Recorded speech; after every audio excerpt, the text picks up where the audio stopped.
All right, hi everybody, this is Michelle and I am here today to walk you through some foam rolling for the lower body. I also have one for upper body and for runners. So we're going to start with what is a foam roller, right? It is actually just a dense piece of foam. And they sell them, most places like Target and Academy are going to have them about half this size. Totally cool if you get that, doesn't matter. You can get them online, you can get them at trainer supply stores, you can get them at any sports store, you can get them, like I said, at Target, Walmart sells them. I mean, you can honestly find them anywhere. And the importance of a foam roller is that it's different from just static stretching or even, it's even a little bit different than a massage in that it holds on to those really tense, tight areas. It provides compression, which then will help release it. So if you think of stretching and you think of a garden hose that has a knot in it, okay, that would be akin to those really tight places that we get in our body. And if you just stretch the garden hose, then it's, you know, the knot is just going to get tighter. So if you actually work the knot out, then it's going to provide you a little more length. Same thing happens with our muscles. So we are going to start, the best way to start your lower body foam rolling is with your calves. And don't worry, I'm going to show you plenty of modifications if the stuff, you know, if it just doesn't happen for you. And so your calves, obviously bottom of the leg, they tend to get really, really tight at the beginning of any fitness regimen. And if you aren't going, you'll see me pick myself up and roll. If that's not happening for you, you can simply put one foot on top of the other, rotate it from side to side.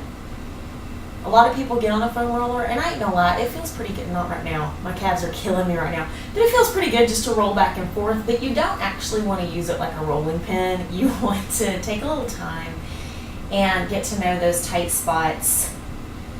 If you need a little less, I mean, because some people actually do get so tight that just that much compression is good. And then you just roll it side to side. If you want more, you put your foot over. If you want even more, you'll lift your hips up and roll from side to side. And then once you feel like that spot has released, you'll take it up a little bit further. And the same thing. I'm going to start crying. I won't stay here forever. You're not going to see me foam roll for the whole time. Generally, your foam rolling routine before you work out is a good time to foam roll. And it should take, just for general workouts, it should take anywhere between 5 to 8 minutes maximum. And, you know, if you're running, it should probably take you just a little bit longer, particularly if you have issues in the knees or hips. So the next muscle group that we're going to foam roll are on the side here. Your peroneals are right next to the shin. These are the ones if you suffer from shin splints. Okay, that's what we're talking about. And they can get really, really tight. So you're going to come to the side, support yourself with your arms. You can just rest it there, right? Or you can come up and actually roll. Just kind of ease into it. You never want to go directly on the bones, so know where your body is. Know where it is in space. And then you just kind of roll that out. It's not a huge, you know, you don't have to go all Cirque du Soleil on it.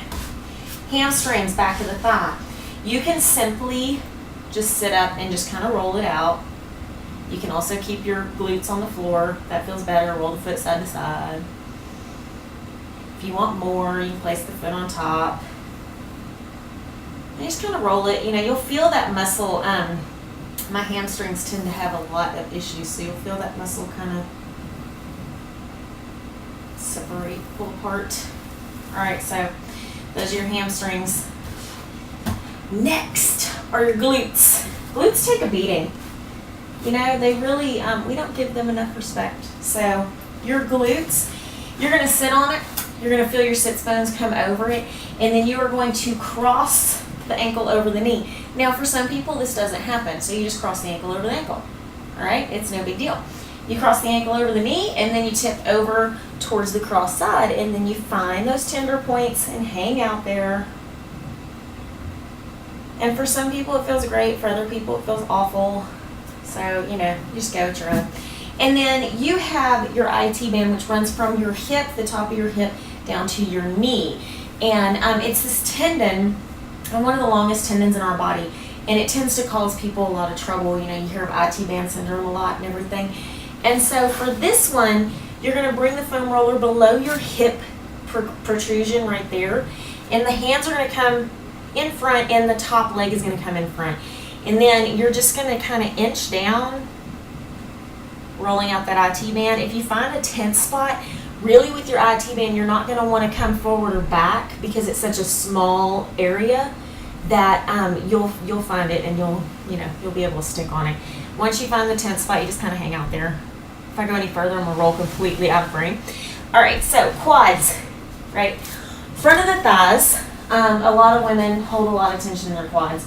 So you come onto the foam roller. You never want to be on your joint.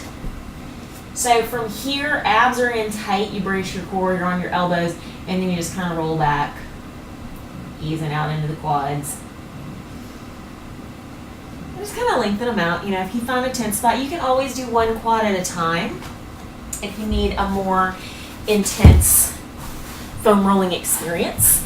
And that is basically it. That's your lower body. And I think we've hit all of the major muscle groups. You can get your inner thigh. Oh, that's the one we skipped. Let's get that. This one's cute, okay? Not attractive at all.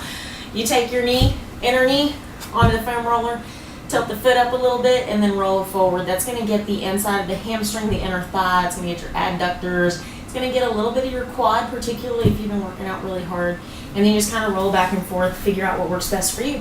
So that is it. That is foam rolling for the lower body. I hope that helps you get some of the kinks out of your lower body so that you can get better, more effective workouts without all of the soreness and tightness. And it also reduces your injuries by about 70%. So you need to make sure that you get on a foam roller. If you don't own one, but you do have a gym membership, pretty much every personal training department has these. And even if you don't get personal training, but you are a member of the gym, you are entitled to use them. So I hope that you make good use of your foam rollers. That was your lower body segment, and I hope to see you back soon. Have a healthy day.